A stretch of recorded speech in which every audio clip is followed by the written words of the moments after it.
Nicole, who looks tired because it's Sunday afternoon, and I always look tired on Sundays, even on a holiday weekend. Um, Still not sponsored by Diet Coke, but they can call me if they want to. I'm always available. Today's guest is new friend, as of April, Adrian Andover, whose debut cozy mystery featuring Reese, a mixologist, whiskey enthusiast. Whiskey Business is the book, comes out September 9th, which is about a week away. So excited for him. I got an early copy of the book, excuse me. And it's just, I wrote about it in my Goodreads review. It has so much heart.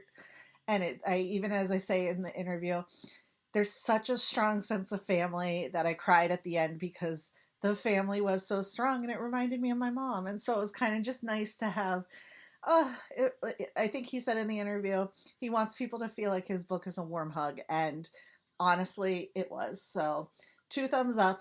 Hopefully, I can't wait to read the next one in the series. And we'll get to talk again, which we still have lots of stuff to talk about. We couldn't even touch on everything today because I'm a yapper, and I wanted to make sure he got all his book stuff in, but I also want to talk baseball because he's a Pittsburgh fan. I guess fan of his family's been around in Pittsburgh for a long time. There is a story involving a family member who, I think it was a playoff beard. Or not a playoff beard, but he grew up. He was going to grow a beard until the Pirates won the World Series. And well, I don't know if you know much about baseball. Maybe if you're listening to this, you know a little bit. They're not great. They should be. They're fun. And one of those teams that you kind of wish would just get over the hump and do it. Weirdly enough, completely unplanned, we had scheduled this interview for today because the book comes out in a week. And neither of us, obviously, I listen to the game every day, and I didn't even really notice that the Pittsburgh Pirates happened to be in Boston today, this weekend for a series against the Red Sox. So the Pirates took the first 2 games of the series, and the Red Sox, I believe, just won the 3rd game. And not only did they win the 3rd game, at least I hear clapping from my radio.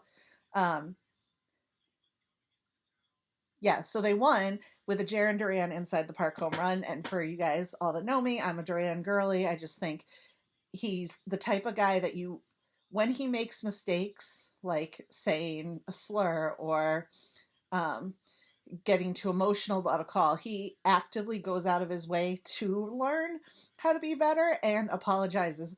And not one of those mealy mouth, oh, I'm so sorry you're offended apologies, but an actual like, wow, I get it. It was hurtful. I'm so sorry. I'll do better. So hopefully he stays on that path because I think he could be great for the league, and I hope he stays a Red Sox forever. We're still in the playoffs. The Guardians are coming to town, so that will be interesting. We did beat up on the Yankees, which is always a good season for me, but I completely forgot to tell you about things I'm obsessed with this week because I already recorded this info, but it didn't record. It didn't save. So thanks, Apple, whatever. So you're not on my sponsorship list right now. First things I'm obsessed with is finding hobbies that I didn't know I wanted or needed. Yesterday, I decided to make earrings. So my new hobby is making polymer clay earrings to go along with the mini books that I put together, which are right here. These are all former guests of the podcast. I put in a little jewelry box of mini books, so that's fun. And now I'm adding earrings to the mix. So if you see a lot of social media posts about my earrings, that's what they are. They're not the best, but they're cute, aren't they? I mean, if you're on YouTube, you can see my little cloud ones. It was a cloud print, but it was on sale for $2. So like, it was not the best clay to use, but totally cool. Made a couple little posts, so you'll see them on Facebook. Another thing I'm obsessed with is my clicky clacky keyboard. Like I typed an email on it this morning, and I was like, dang, that sounds really good. And I want to say it was an Amazon purchase. It's by Know K-N-O-W key. And really easy to use. It's Bluetooth enabled, so you're wireless. I just hadn't had it charged in a while, so that was really fun to do today. One thing I'm not obsessed with is the fact that my Facebook algorithm keeps showing me Morgan Wallen content, and I'm not a fan. So, like, stop, guys. uh, well, since we've talked, Taylor and Travis have gotten engaged. And if you're like, who the F is Taylor and Travis? Why do I care about them? Well, then you don't worry. We don't need to talk about it. But I'm excited because I love love, even though I don't have any love other than for my cats right now. Oh my God, that sounded so spinster and so ridiculous, but you guys get it. So without further ado, I mean, I really want you to enjoy this conversation because I enjoyed this conversation. Adrian was so kind and so open to people at Malice Domestic that you felt immediately um, like part of his crew. And I feel like he was just so receptive to everything. That's what you love to see about people, is people who are excited about what they do, who are excited about what other people are doing, and genuinely love the community. So get his book Whiskey Business when it comes out, or I'll find you. You'll enjoy it, I swear. And without further ado, here's Adrian. Welcome back to Baseball Books and Banter. Today's guest is new friend whom I met at Malice Domestic, Adrian Andover, brand new baby cozy mystery author with Whiskey Business, which comes out probably when I post this, probably within the week. Oh, look at you with your props. You're so good. I know. I You're came like an expert prepared.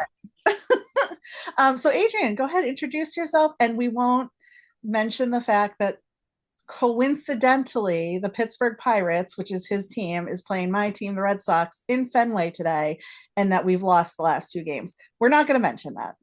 I mean, Well, we maybe can till the mention end. it. I would be happy to mention Maybe it. at the end. Yeah, yeah. Game three is happening Yeah. like literally 2 hours after Mm-hmm. we're speaking. So, but yeah, thank you so much for having me. It's such a pleasure to be here. Um, where do I even begin? I've always been a creative my whole life. I kind of grew up writing music, and that was kind of where it started. I'm a guitar player and singer-songwriter, and so that was kind of the foundation of my writing. And then the pandemic really shifted things for me. It was 2020. I was living in this teeny tiny studio apartment, 200 square feet, hours and hours away from the nearest family that I had. And I turned to books. And I've always been a mystery lover, but I found cozy mysteries and just Yeah. started to devour uh, different series and found that I could go to the places that I couldn't go. I could go to cafes and um, breweries in Yeah. different places and find community. And so I really turned to that. But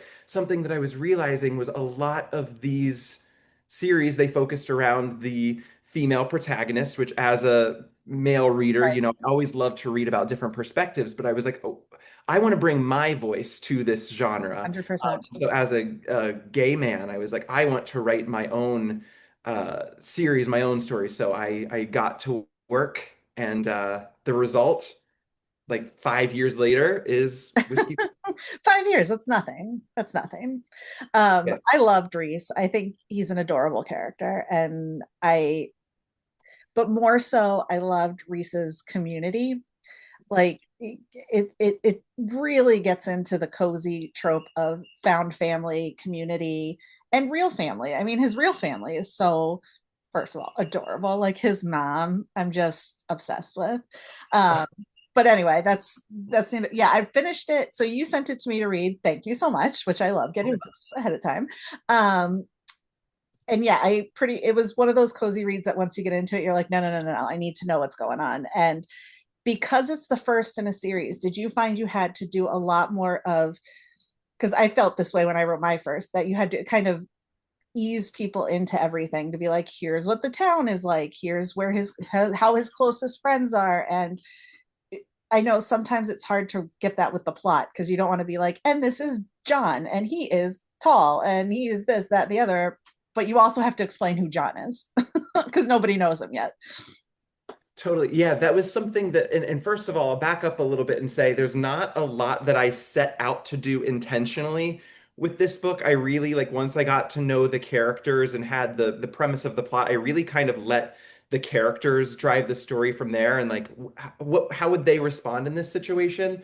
But one of the things that I did very intentionally think about was I want to write a mystery that has a lot of heart in it. I want to write something that when you put it down, you feel like you had like this Mhm. warm hug. Well, you And succeeded, just FYI. oh, well, Yeah. thank you so much. But yeah, so yeah, there is a lot of world building, but I was very cautious. And of course, I have a great critique group, and I had beta readers and an editor. So working really hard to not make it where it was info dumpy, where I'm Yeah. just dumping a bunch of that on you, but really letting that world building and character development, hopefully Mesh. I succeeded, and like mesh into the Yeah. plot and like let those things reveal themselves or kind of sprinkle in those details. It's my first book. Yeah. So it's going to have I'm still learning, but uh, But I think if you talk to any author who even like, I know Maddie Day has like, and Edith Maxwell, third person, has like yeah, 30 something books, and she still says, I learn things new. So I think that's one of the benefits of being a writer is you're kind of constantly always learning, and your characters are growing. And then once you live with your characters, probably for 4 or 5 books, you're like, oh, these are my people. Like I don't need to do as much for them because they're doing it all for me. yeah, well, and now that I'm working on the second Yeah. book in the series, I'm working on the follow-up right now. Um, that's a very difficult balance of like how much info do I give for people who are brand new to the series Mhm. versus people who've read book one. So it's like you're always kind of in that mode of just Right. trying to build the world and what's the essential information that's needed, so that because with cozy mysteries especially, you want to create that atmosphere but the story still needs to move Be a forward and you story. still need that pacing. So it's a very, very delicate balance And I of like on your website you talk about Murder She Wrote, but that is very the quintessential cozy. Like, yes, we know Mhm. about, I was gonna say Angela Lansbury, Jessica Fletcher's life. We know her house, her Victorian in Maine, and we know her relationship with Seth. We know the sheriff and all that. But there's still a plot that moves forward while you kind of feel like you know everybody. And that's what I love about cozy mysteries is because it does feel like family. When you're reading a favorite series, you're like, oh yeah, that's my friend, going through these trials and tribulations in hopes that Yeah, they and I rescue think of me. them as almost like sitcoms in a Yeah, way, where it's like each book is its own right. episode. And I Uh, tell that to people too when they're picking up my books. They're like, oh, well, should I, do I have to read both? And I think in a cozy series, you don't necessarily have to read the whole series. I prefer it because, well, A, because I want people to buy both books because I'm like, give me money. But also, I like to follow the story to see if the character grows and changes or moves and stuff. But I like the idea that cozies are like sitcoms where if you're just having a day and you're like, I just need something light and cozy and comfortable and not make me think too hard about life and all of that's burning right now. This is perfect. So I love that idea of, I love that idea of the sitcom. And I think you can tell in the writing too, with your writing, with Ellen Byron's writing, it has that snappy feel of, because cozies are more real to me than like thrillers sometimes. Because the thrillers are, I mean, I love watching thrillers, and oh yeah, of course he knows karate, because why wouldn't he know karate? But in cozies, it's like the person's like, I don't know how to do this. It's real. yes, but then at the same time, there's always that suspension of disbelief Oh, where I it's put one character in my book that's I want to write a short story about because he's like the guy that knows to fly, how to fly a helicopter, and he speaks like 3 languages, and they're like, what? How do you know all this? Because it's so random, but I could never. But yeah, there is that still that suspension of disbelief in that you're not going to find a body behind a dumpster in most cases.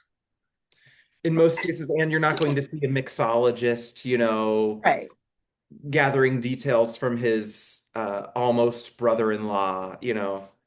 Well, I love that story too because it this that there's like that sub story where Reese is kind of still finding himself, which I think is beautiful because it's not played as like people don't know, and he's not hiding it, but he's not also not talking about it, and only some people know, and he's worried that everybody's going to know, but when everybody spoiler alert, everybody knows it's that cozy feeling, like you said, a hug.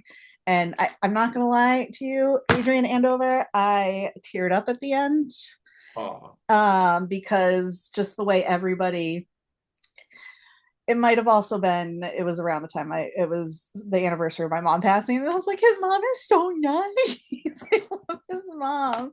Um, but there's still some social issues that you talk about in there that he's dealing with, or the town is dealing with. And I think that's what I like about Cozy's, the balance.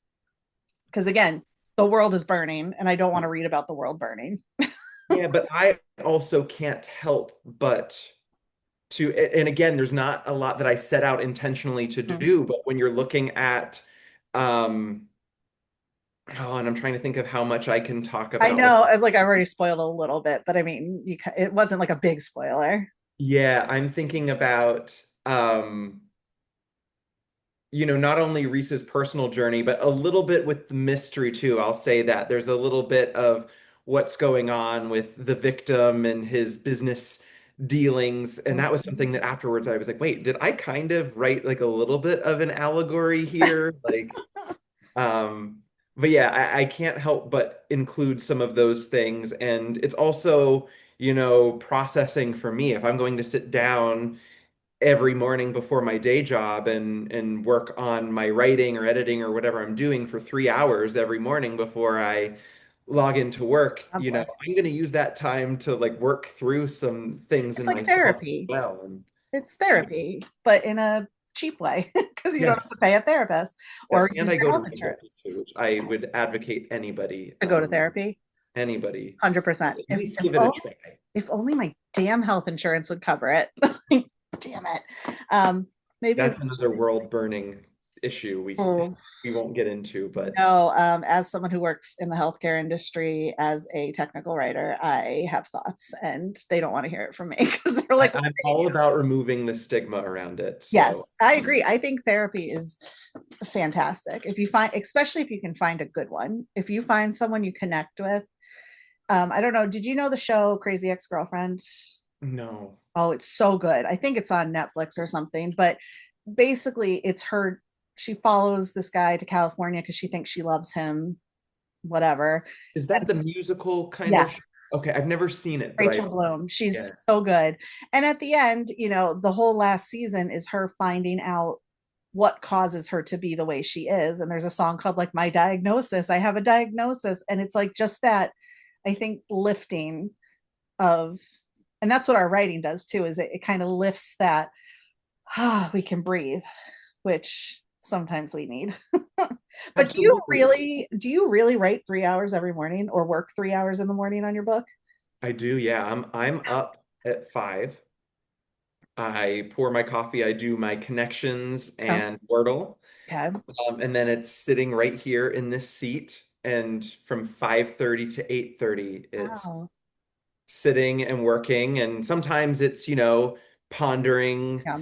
thinking, pacing. It's not just dedicated. Sometimes, I'll slip in some marketing or I'll think of something for social and I'll slip that in there. But those are my core working hours, 5:30 to 8:30, and then 8:30 to 9 is my transition time, Yeah. To switching the real gears work. into the day job. Yeah. And so Work it's in become a marketing bit in your of a day job, right? yeah, I'm a marketer in my day Yeah. job. Not at all similar to the marketing that it takes to launch a book, but it's a really great balance, and I truly do enjoy the work that I do. Uh, Just in case you're listening, bosses. yes, of course, I do. I do enjoy that work, but yeah, by the end of the day, I've done a lot of thinking. So my evenings have to be very chill. Yeah, I understand that. I'm just impressed because I also get up at 5 in the morning, but I do not, right? I put on usually bad TV. Actually, I do watch 3 hours of news, which is probably why I need therapy, as I should not watch the news first thing in the morning. That's the kiss of death. Um, but that's great. And then so you kind of got into your groove during the pandemic, finding and then realizing, hey, I want to write a book that I can identify with in the cozy world. And that's how I kind of eased into cozies too. I'm like, I love a tea shop, but I don't know anything about tea. You know, I don't identify with a 20-year-old sleuth anymore. I'm 40. Like I need a little. So I think that's one of the big takeaways from a lot of these conversations I have with writers is write what you want to read.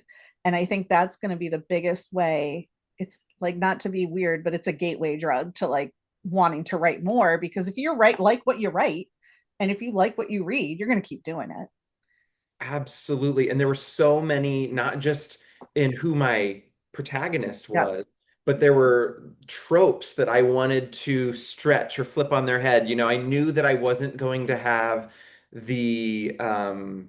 like one of the main police officers be a love interest. Yeah. And so I was thinking, what's another in for information? And so um, Cam, our police officer, is the sister of Reese's ex-fiance. Yeah. So it's a little awkward, it's a little tense. But as you see the caring that Chloe shows Reese and how Cam kind of lets some information slip, I was like, okay, this is a different way. Maybe we can do Turns this. it on its head a little bit, which I think is important in Yeah, writing. absolutely. And same with, my protagonist didn't, I mean, he's heartbroken, don't get me wrong, but Sure. it's not like he's returning back to his hometown. He's been living in his hometown his whole life. He loves it there, and he's heartbroken because of a decision that he made. So there's little things that I Right. was, what if we just look at it this way? Yeah. And that's something that I also kind of intentionally tried to do is just not go so far, but like what are certain tropes that we can Yeah. stretch just enough You're to. not writing out the genre outside of the genre, I don't think. I think it's like you said, the tropes are the tropes, but they can be manipulated to be a little less tropey. That's not a word, but you know what I mean. Like there's a lot of those books out there now. I think cozies are definitely going that way, which I think is awesome. That they are still a small town amateur sleuth. There is a love interest somewhere in there.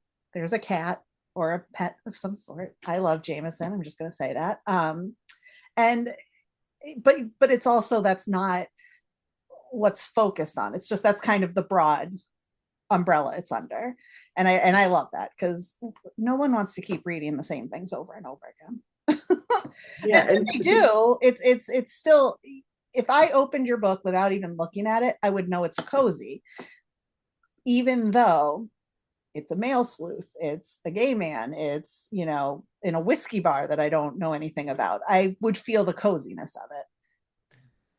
yeah, when I have to give huge props to my cover designer, Dawn Yeah, Adams, she knocked it out of the park. 100%. Um, but yeah, that's a big thing. People do judge books by Oh, their yep, their I do. covers, and there are certain genre expectations that, you know, I can think of different examples. Like, and again, I don't want to get into spoiler territory, but you think about Jameson and a choice that Reese faces there, and it's like you could easily frustrate some readers if you go down the wrong path Yeah. there. There's a very fine line you have to walk with Well, that's certain. one trope you can't mess with. If Yeah, there's going to be an animal, that animal better be okay.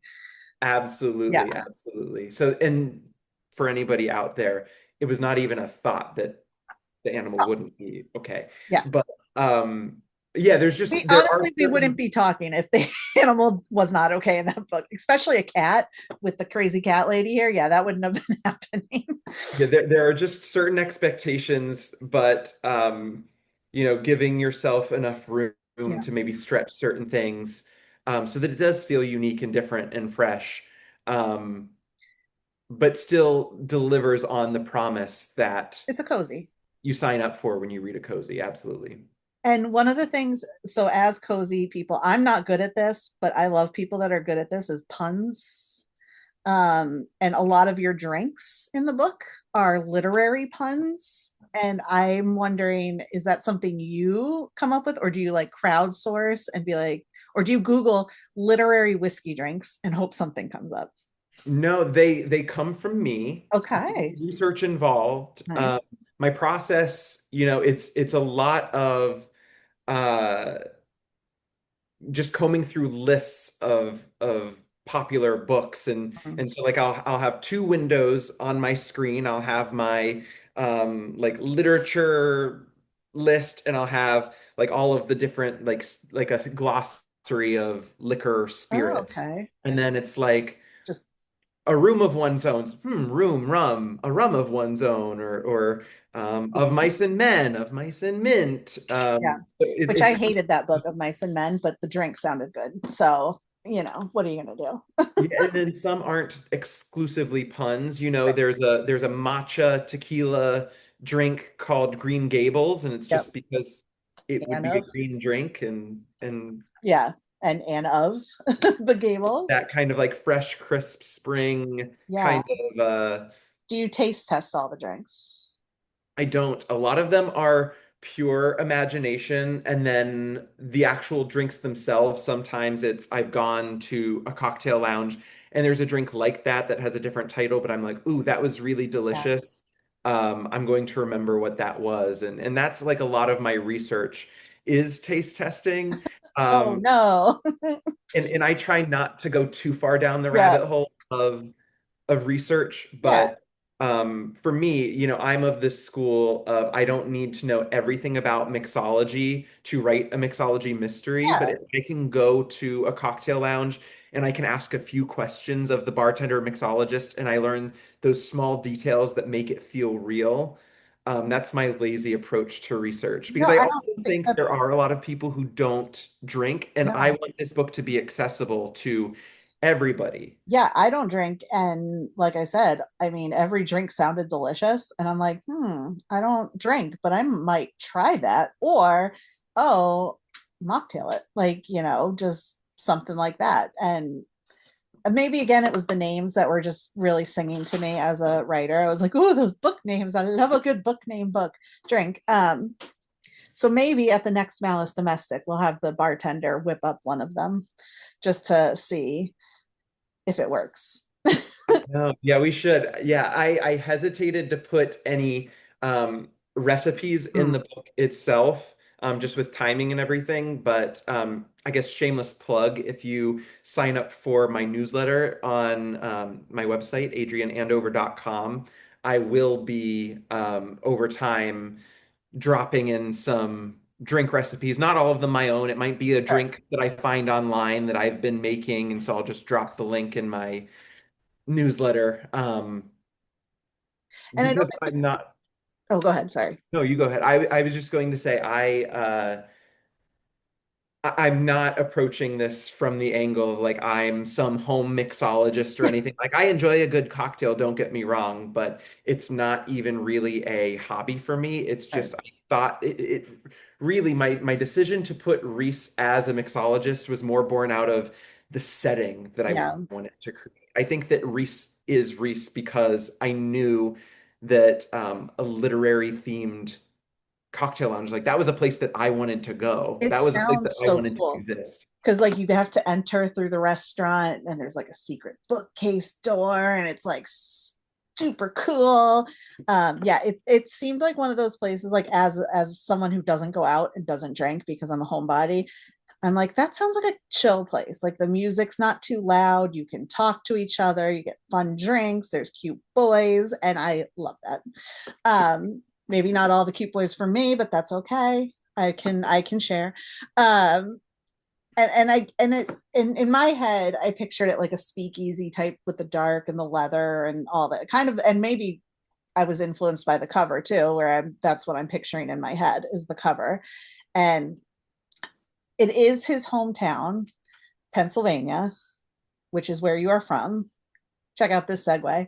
What made you want to write about Pennsylvania and not Jersey, which is where you are now? Yeah, so I'm in Jersey and Which is, I mean, let's be honest, is like Pennsylvania west, east, whatever. yes. Well, It's and I'm on the Jersey Shore, oh, which has a reputation, but GTL. it is so beautiful here. I love it. It's not what you think it is if you are just thinking of the MTV show. Yeah. But in Asbury Park, New Jersey, there is this speakeasy cocktail lounge. It's called Laylo, and Oh, it's music themed. So you go down, it's in an Eastern Mediterranean restaurant. You go through a secret door case downstairs, and everything is music themed. So the menus come in like a CD jewel case. yeah. You know, Which at the the end of kids are the like, night, "What is that? I don't know what a CD jewel case." I'm like, well, just "Youngins, learn." just wait until the check comes at the end of the night. It comes in a little cassette Oh my god! case. You pull that out, and then in the bathroom, there's actually they play stand-up comedy Oh in the bathroom. So I was thinking about how could I make this place literary because I just love yeah, that place so much. And so I thought, well, the menus could be in hardcover books. They send the checkout at the end of the night in like a mass market paperback. There's an audio book or like poetry playing over the yeah. speakers in the bathroom. So that was kind of like the core of the subplot Hmm. mixology lounge. But my choice to set the book in Pennsylvania was there's a great little quaint town called New Hope, and Hmm. it's right along the Delaware River. It's a very historic town. There's a strong colonial um, feeling that you get when you go there. It's just miles from where George Washington crossed the Delaware in 1776. There's a real arts community there, and there's a real strong LGBTQ plus kind of influence in that town as well. And I just love to spend time there. It is quirky. It is everything that I thought that a cozy mystery small town should be.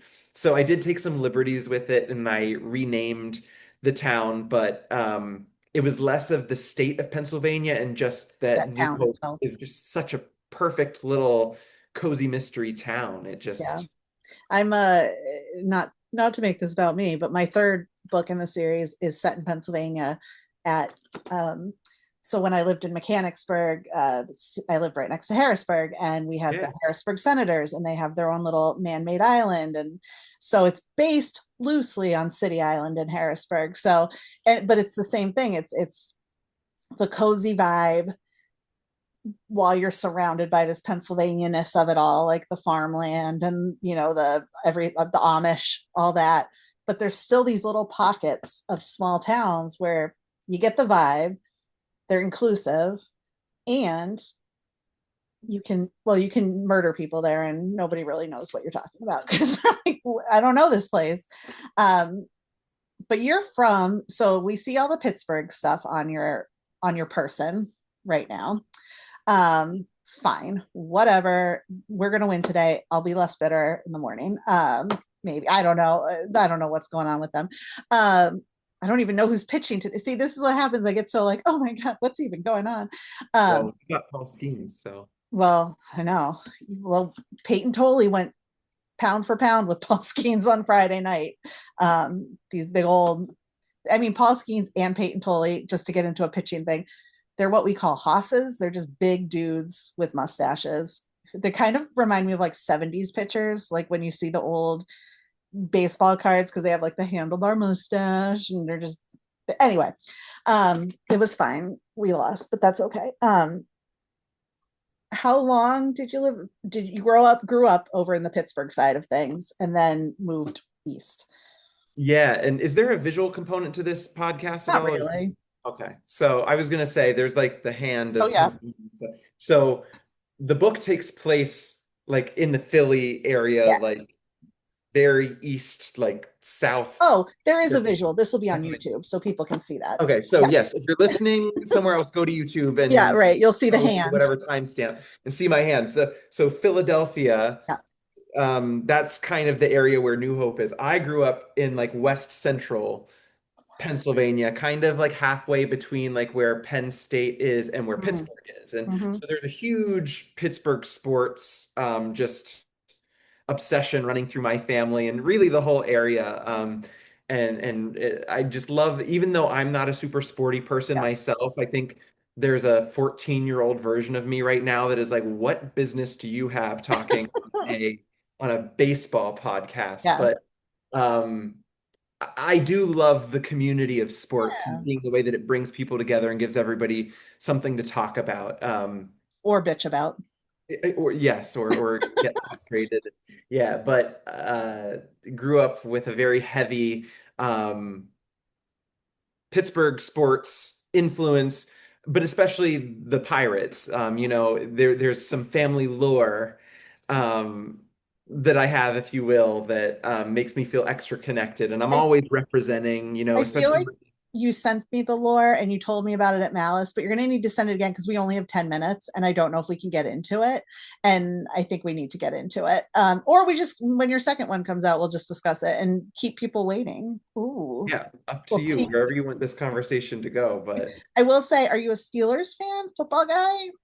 I am. I'm not. And Okay. I'll full disclaimer, I don't religiously Yeah. follow any sports. I Okay. like to keep up on scores and just have an idea Yeah. of how they're doing so that I can have those conversations, when it inevitably comes up. So when I sign in and I'm like, you're Pirates, you're like, yeah, we won 2 games. It was Yeah, awesome. I'm Yeah, it proud of myself for was knowing perfect. and following that closely. But yeah, the Pirates are the closest to Yeah. my soul. The Pens, the Steelers, they're great. I don't follow those sports as Okay. much.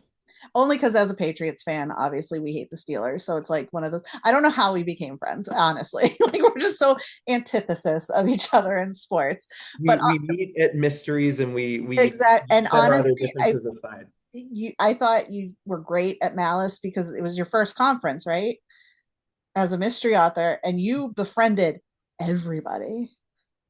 It was I feel like that's how I met you was through Paula and Annie McEwen and Tracy, the beach bum bookworm. Did I say Tracy? Is that her name? Tracy? Well, Tiffany. Oh my God, where did Tracy come from? Who the hell is there Tracy? was also Trisha. I don't know if you Yeah, remember Trisha. Trish. She Yep, yep. See, there's so many T names, but honestly, I think you hit the sweet spot of people who were just like, meet our friend Adrian, meet our friend Adrian, come read his book, and you're going to be at Malice this year, I'm assuming.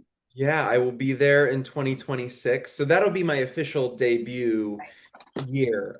So when I was at Malice this year, I had just launched the pre-order campaign Okay. for Whiskey Business. And I met Annie and Paula through we're all alumni of Ellie Alexander's Mystery Series Masterclass, Okay. Can which I I just would recommend to any aspiring writer. Like find your community. 100%?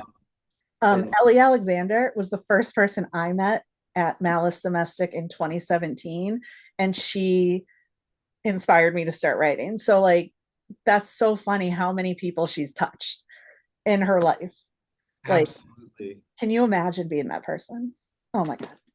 Also, I'm going to do a shameless plug here for you to sign up for the New England Crime Bake if you want to come to Dedham in November. Oh, Because yeah. as a debut author, we do have a little debut author. You get a little medal, which I have mine from 2019 somewhere in that mess. I'm just saying, I'll send you the info if you want to look at it.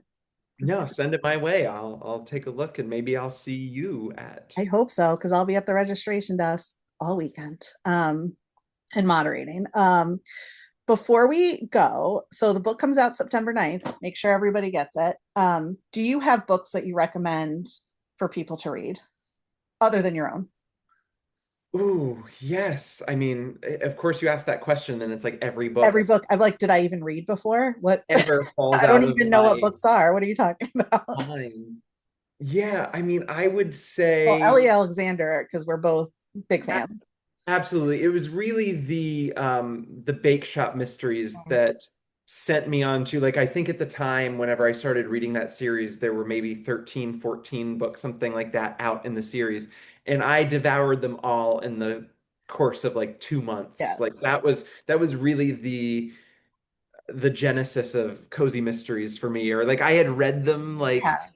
as one-offs before, but like that was the first Where you series. start at one and go all the way through. Absolutely, yeah. And I also love her Sloane Krause series. That's one of my favorites. I would say that Sloane is probably my favorite cozy sleuth. Okay. What else have I loved? I'm slowly, very slowly working my way through Bree Baker's it's in Charm, North Carolina. It's Yeah. the Seaside Cafe. mysteries. She has a tea shop. Yeah. But I read those like maybe a couple of those a year. That's one that I love. And then I also read from other genres as well. Frederick Bachman is one of my favorite authors. I think the book that I recommend to everybody, no matter what genre you read, is Anxious People. Okay. I don't know if you've ever read I that one. haven't read it. I've seen him on talks and stuff, and he's delightful and funny. And my mom loved him. She read a couple of books for his book club, and she was like, she's not a reader, so she was like, "This guy's great. It's funny." And Anxious People. Okay. Anxious People, the way he weaves suspense with humor and again, just heart. Like I love anything that is Yeah. just that. I buddy read Anxious People with a friend, and my friend, after we finished reading it, she said, I feel like I just ran through a field of sunflowers Oh, that's beautiful. after I finished this. It's like I love those types of books. So definitely check out Anxious People. That's And the one. also, I'm going to tell people follow you on the socials because every Wednesday you have a Wednesday waffle and you just kind of talk about what's going on, what you're reading, what you're listening to, what you're editing, what you're working on, and just kind of life stuff. And I feel like that's really fun to check in on when because Wednesdays is a rough day for people. It's the middle of the week, work sucks, I know, and all that stuff. So it's like you need a break and then you ask a question and see what people are doing with their lives. And that's just fun. And so I recommend people follow you on the socials. Um, that's mostly Instagram, Facebook, but Instagram's the big one, right? Like, Yeah, Instagram's the big one, but it pushes out to Facebook and I yeah, think Threads as well. yeah, See, I I don't don't know. even I'm not know. on Threads. That's the one I haven't joined yet. I'm just glad I quit Twitter. Like that was the big thing for me. And thank God for Blue Sky because I need my scrolling. I need to doom scroll at night. I just need to. It's just that and TikTok. Um, but I will put your website below, adrianandover.com, so people can find you. And if they all sign up to see you or to see you on your newsletter, 1 week, you're going to have a book out in the world, man. Like how It amazing. is surreal. I'm just taking it a day at a time and trying not to get swept up in everything. It's been a lot of work, a lot of preparation, and I'm just trying my best to be present and just The soak in big everything. one will be when you see it when you're at Barnes and Noble or at the bookstore and you're signing at a bookstore. Then you'll be like, "Holy f balls, that's my book!" And that's how I felt at the library too when I saw it in my own library. I mean, I'll still go to the library and I'll look at it on the shelves and be like, "Hey, book, hey, hey, girls." Um, So surreal, I'm sure. I don't know how I'll handle that it moment. was a little easier at like Malice and stuff because you're like, "Oh, it's everybody's here," and this is kind of just all. It's still cool to see your books next to like people that you look up to and that I don't want to say fangirl, but I've fangirled over a lot of people this year. I So mean, I take my own book. This is so cringy, but I'll go to my bookshelf and I'll just slot it in and see what it looks like on the shelf next to other books, and oh, it's I've just done the Canva edit where my book is on the shelf at Barnes and Noble. It's not on the shelf at Barnes and Noble, but I'm gonna put it there. Like you can't stop me. Who's gonna stop me? Not you. I also take my book everywhere I go and take a picture somewhere. So that's my favorite. I think I have less than a minute and I want to get this out. You should take it to the Laylo and get your picture there because that's I sounds know that might be a good release day I think celebration. so. So I'll send you a drink in my mind. thank you so much. Thank you so much. This was so fun, and we'll have to talk again after the Red Sox beat the Pirates today. I wouldn't be so sure. We'll see. Oh, one of my favorite parts of that interview, beside him being lovely, is when he described where in Pennsylvania he was from. Because I understood this immediately as someone who went to high school in Pennsylvania. B, I also go to Cape Cod, and when I explained on Cape Cod, look at that muscle. I mean, guys, when I explain on Cape Cod where I'm from, I'm saying, oh, we're right from here in Barnstable, which is right dead set in the middle. This is Provincetown. This is Plymouth. So I love hand gesture maps. So that was really fun. I also loved getting a little peek behind the curtain about the process. I'm so impressed that he dedicates time in the mornings every day to write and do promotion and pretty much the stuff of writing. Um, so that was pretty cool. And we were running out of time, so we didn't get into a lot of the lore, but hopefully we'll get more stories next time because I'm definitely gonna have him back, and I hope he comes to Malice or the Crime Bake because it's gonna be great. And I hope you come to the Crime Bake if you're a reader, writer, mystery fan. It is focused on craft, but it's also just a really great place to meet writers from all over. We have people coming from all over. I think we're out at like 160 people coming right now. So it's a relatively small conference, but you get more face time. And I'm at the registration desk all weekend with Skylar Hambley, who's Connie's daughter. We love, and with Donna Ray Menard, mother of Fern, grandmother of Fern, who brings Lola the lobster every year. So hopefully you can come meet Lola. So the New England Crime Bake, crimebake.org, or you can just reach out to me and I'll let you know. Also, still soliciting if you want to have your flash fiction read at a Noir at the Bar event in Plymouth on October 12th. Make sure you get your entries in. You can see all the details on my Facebook and also on the Sisters in Crime New England website. Things I'm currently reading. I just got, this is speaking of Crime Bake, they're on the Crime Bake committee with me, Shelley Jones, and she just released her debut cozy, Player Elimination. And in case you couldn't guess by the title, it's set in the world of gaming, like board games and stuff. So I'm really, really excited to check that out because they're a great person and I love working with them on the Crime Bake. So I'm gonna check it out. Hopefully I can get them on the podcast too. We'll see what happens. Also, weirdly, I just picked up another book at the library that came in on hold, and it is Ruth Ware, The Woman in Suite 11. I'm a Ruth Ware stan, but apparently 6 years ago, I was reading her book that came out 6 years ago at the same time.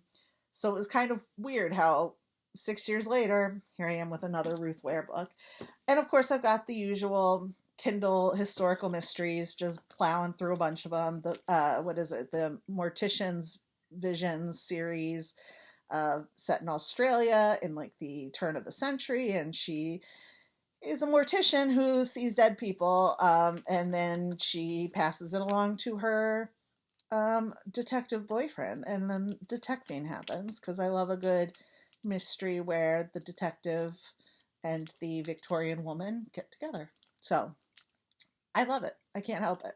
Also, in 1 week, I'm going to be at the Cupboard Maker Books in Enola, Pennsylvania with Misty Simon to do a book signing before my 25th, hold for gasps and sighs, my 25th high school reunion at the Sierra Madre in Camp Hill. I haven't done a lot of the reunion stuff, but I figured this was a good time to do it. And also, if I could parlay it into a book event at the same time, well, that's just perfect. I do wish I had the third book out because the third book is set right near Mechanicsburg, Pennsylvania, at an imaginary town. So that would have been fun to try to sell it there. But Cupboard Maker Books is great. It's a great bookstore, and they have cats. So, I'm like all into that. I also have an event at the Bridgewater Library coming up soon. In November is the Crime Bake, but I'm also going to be at the Abington Library in November. There's a couple of things I might be at the Dedham Library the second week of September, but that's not fully fleshed out yet. So best way to find me on the socials and also on my website, which I have to update. See, that reminds me. And on that, I think that's all. We're still, Level Best Books is currently at BoucherCon down in New Orleans, which I went to in 2017, and it was great. But I'm never going to New Orleans again because it's too hot for my little Irish blood to handle. And I can picture me just sweating that whole. I just remember I thought I was so smart to go out to Cafe Du Monde at like 4 a.m. because that's when people are coming back from their events, but I was going towards it, and I got my beignets, I got my coffee, and I was like, oh, it's only 6:30. I'll just walk back to the hotel. It's not that hot out yet. I got into the elevator, and as red as my hair is, that's how red my face was, and there was 2 drunk guys in the elevator, and they're like, hey, baby, and I was like, no, no, no, and then I just walked off the elevator. I was too hot, too sweaty, and also deliciously full of beignets because they were delicious. So to everyone down in BoucherCon, have a super fantastic time, and hopefully I'll see a lot of you at the Crime Bake, where it's going to be a little less hot. Oh, the Crime Wave is at the end of September too on my birthday, so I'll be in Maine at the end of the month for my birthday and for fun with the Maine writers. I'm really excited about that. So otherwise, as always, we're coming up to the end of the season, so still go Red Sox and happy reading.